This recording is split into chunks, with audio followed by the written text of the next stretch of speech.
Taran Tactical Innovations. I just picked up one of their extra strength springs for my M&P.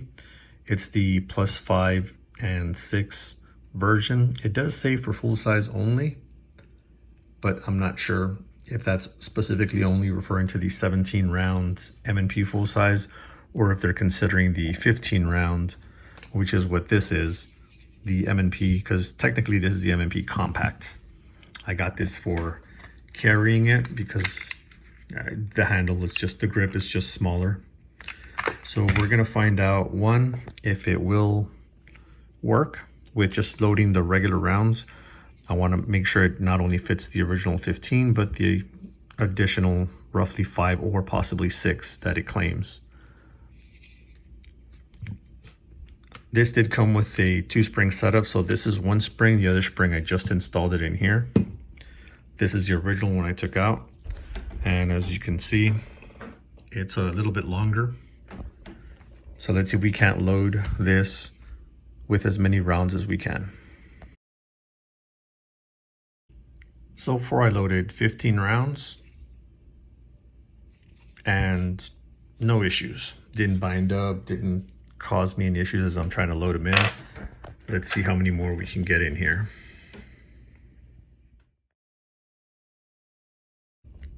So I was able to get 5 more to load in here. Let's see, 1, 2, 3, 4, 5, 6, 7, 8, 9, 10, 11, 12, 13, 14, 15, 16, 17, 18, 19, 20. 20 rounds.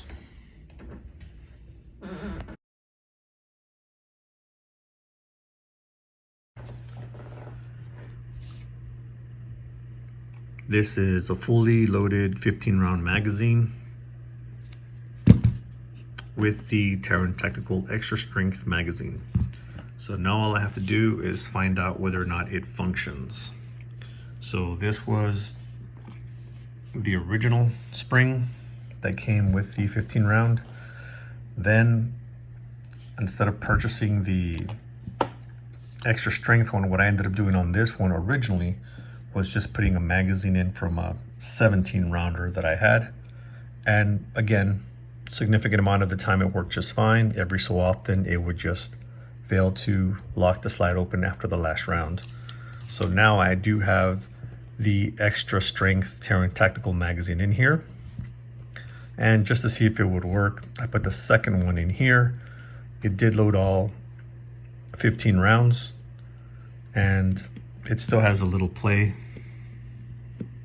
So it's not extremely tight to the point that I wouldn't feel comfortable loading it up all the way. I feel perfectly fine loading it up the entire way. Last thing I need to do is take these out to the range, make sure that they function, don't bind up or anything.